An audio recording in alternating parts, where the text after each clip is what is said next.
And this stuff is the mantra. The mantra is the land belonged to somebody else, and the Jews came and took it. And you know what? We know there was anti-Semitism. And we even know that 2,000 years earlier, the Jews had sovereignty in this land. But it was 2,000 years ago. And since then, many peoples have controlled the land. And basically, the Islamic community has had the longest running sovereignty of the land in modern times.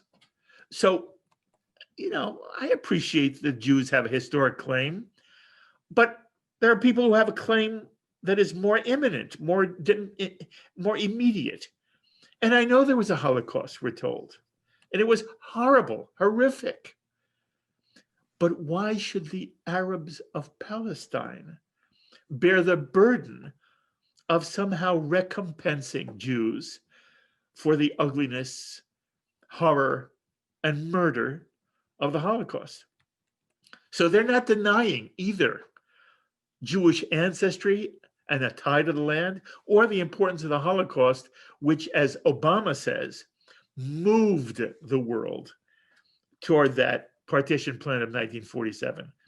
But ultimately, the underlying premise of the anti-Israel argument is no more complicated than this. The Jews took somebody else's land. The Jews stole Palestinian land.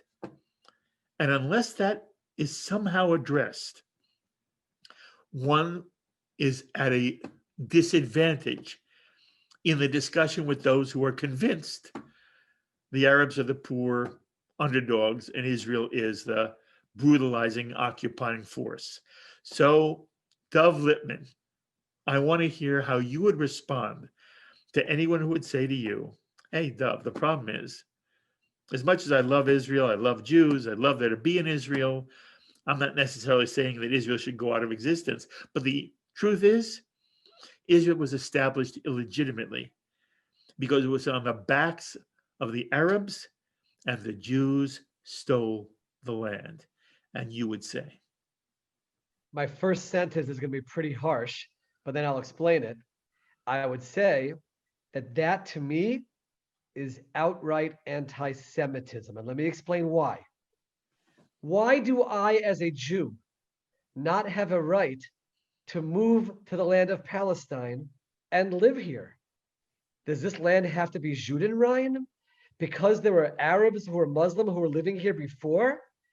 Were they establishing a state of their own, which I have taken away from by coming here? No, there was no national movement of the Arabs who were living here to establish a state. There were people who were living here in one form or another, and there was not one Jew who wanted to come here and move them out of those places. The partition plan in 1947, and people have to know this, the Jewish state was going to be approximately 45% Arab. The Arab state, based on the boundaries, was going to be 1% Jewish. We were accepting of a Jewish state, which was going to be 45% Arab. We're not asking anybody to leave their homes. Not only that, in our Declaration of Independence, it makes a specific statement that we have to strive for equality for all of those citizens. There is no reason why I, as a Jew, can't live here. But somehow, we've accepted the premise that there are places in the world where Jews can't go, places in the world where Christians can't go. By the way, there's a place in Israel today where a Jew and Christian can't pray. And that's on the Temple Mount, where the Muslims have their mosque and their shrine. That's right. But you know what just happened a few days ago? A few days ago, Muslims for the United Arab Emirates came to the Western Wall, the Kotel, and they prayed there. And no one said one word to them about what they can or can't do. We, as Jews, are willing to live together and side by side with people of other faiths.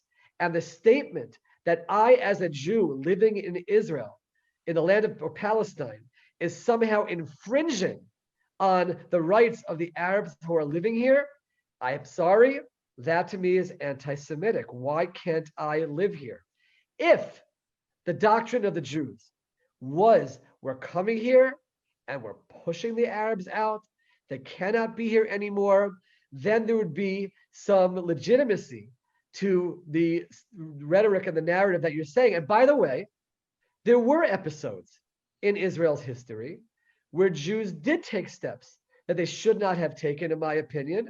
And that's where legitimate criticism comes into play. You can criticize actions that either groups of soldiers or individual soldiers took, or maybe a commander took here and there. In war, horrible things happen, and we have to take responsibility for the mistakes that we make, and those are legitimate criticisms. Mm-hmm. But I can tell you this, not one shot had to be fired, and not one Arab had to leave their home if the Arabs would have accepted the partition plan in 1947.